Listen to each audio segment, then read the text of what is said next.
Want to win one of 10 iPads or up to $10,000? It's the 25th anniversary of .com, so tell us how .com has changed your life. Write your story at howdoyou.com and you could win.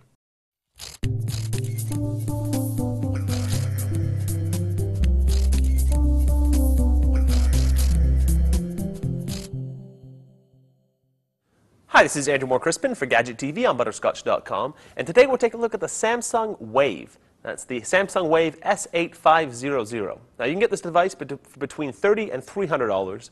The price in Europe is €320, which is about 440 bucks. So before we do anything else, let's power this guy up just so we can see how long the boot up process takes. There we go. Now you can see it's called the Samsung Wave, and in a second we'll see a splash screen for Bada. Now Bada is Samsung's own kind of operating system environment. There it is, and that's actually Korean for ocean. So the whole concept is it's basically an entirely new smartphone operating system. So you might wonder, with the iPhone 4, with Android, with RIM, why Samsung would really want to come out with their own smartphone OS. They have done a pretty good job, and we'll take a bit of a closer look right now. So as you can see, it's inviting us to connect to a wireless network. We're not going to bother with that right now. Now you can see the operating system does look kind of like Android.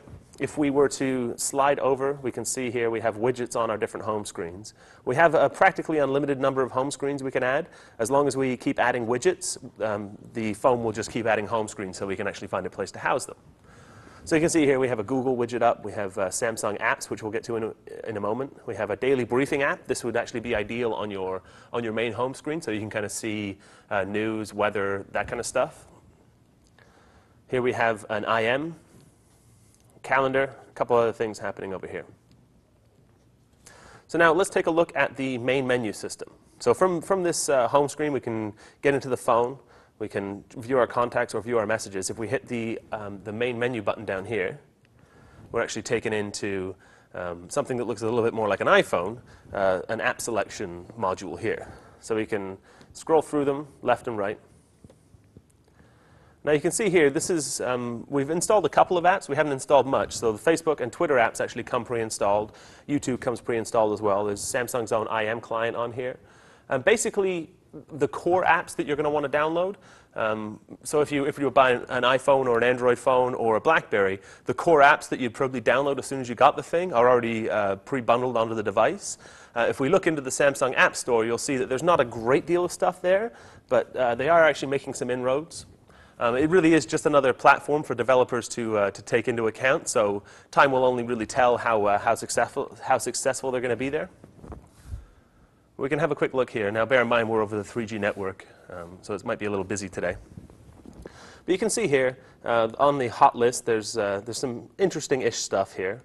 A lot of the kind of crap apps that you'd find on an iPhone or on the Android platform. But there's also some good stuff. So if we take a look into the top picks here, you can see, similar to the App Store, you can break it down by free or by paid. So here we have a mirror application. It's always handy. Some useful stuff like battery life checker. We can get our location. Fake call, which is where it'll pretend you have an incoming call so you can get out of an awkward date, for example. We can also browse by category, and here we get an actual count of how many apps are in each category. So we'll be able to see this. I'd say probably about 150 apps all told, maybe 250 apps actually. It's looking more like now. We have about 100 in the entertainment division. We have 120 in games. So yeah, probably closer to maybe about 300 apps actually. But if you go through here, so one thing that surprised me was that there isn't much in the way of social networking. But like I say, with the Twitter and the Facebook app pre-installed on your phone, you're not going to really need too much in the way of other social networking clients. Now, it really does have a beautiful hand feel and a really great build quality. So let's take a quick look here. This is actually a 3.5 or 3.3-inch AMOLED screen, a Super AMOLED screen. Touch sensitive, as you can clearly see. It's also a capacitive screen, and it does actually support things like multi-touch gestures, as well as pinch zoom and all that kind of stuff. So let's take a quick look at the internet browser here. Now we'll go to butterscotch.com.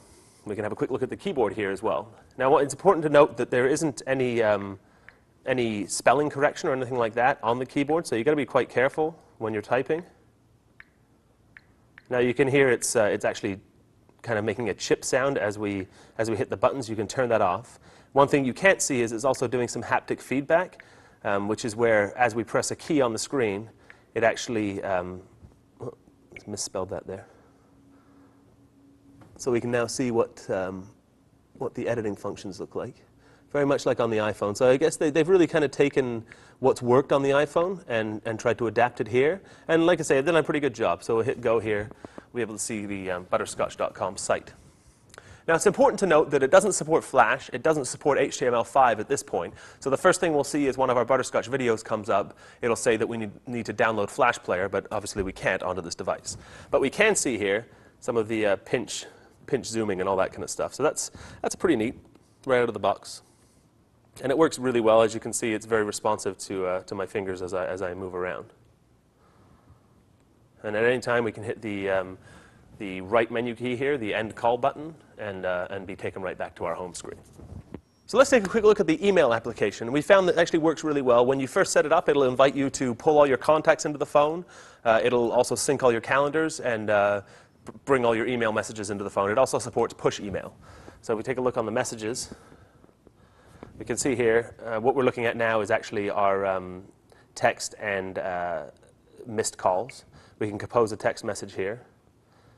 Now, one interesting thing about this phone is that it takes a bit of a different approach to the lock screen, as well as it also incorporates some gestures. So if we take a look on the right-hand side here, there's actually a dedicated lock button. So we'll hit that button right now. Now you see it locks up.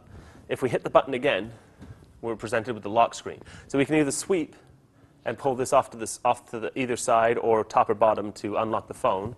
Or if we had numerous email messages, missed calls, and that kind of stuff, they actually appear here as jigsaw pieces. So if we had a missed text message, that would be here. Missed call would be above that. So we can actually drag this jigsaw piece, whichever one we want, text message, missed call, or in this case, email, drag it onto the missing jigsaw piece, and then we'll basically go straight into the client. So whether that's text message, whether that's email, or whether that's a missed call. In that case, I was mistaken. That was actually SMS. Now, the camera on this device is actually a 5-megapixel camera. It's capable of recording high-def video, recording and playing back high-def video, 1280 by 720. So you can see here the camera works pretty well at close focus. There's also an LED flash on the back. Let's have a quick hardware tour. So like I said, 3.3-inch AMOLED, Super AMOLED screen, the 3 buttons on the front, make a call, drop a call, and the main menu button. On the side here, we have a dedicated camera button, a dedicated lock button. On the back, we have the 5-megapixel camera in this kind of diamond configuration, and the LED flash is right here. Now, it's an all-metal body. Feels really nice in the hand. You can pop this open here. You can see a nice metal piece here. This is the SIM card. Now, it has a 2 gigabyte micro SD card installed, and we can upgrade that up to a 32 gigabyte card. Now, the volume rocker's on the side here. And on the top, we have a 3.5 millimeter jack, as well as the micro B USB port is in behind here. Rather than using something that you have to pull out, it's actually just a little door that slides down. And the dedicated wall charger that comes in the package, obviously, we'll just plug right in there. That's this one right here.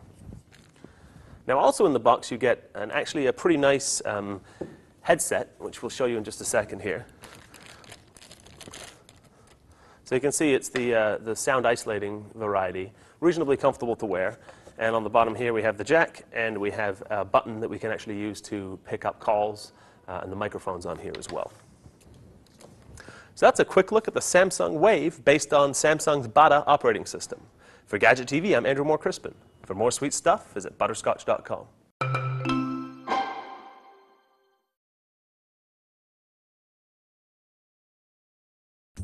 This episode is brought to you by our friends at Hover, the easiest way to buy domain names and do more with them. Get 10% off today by visiting hover.com/gadgettv.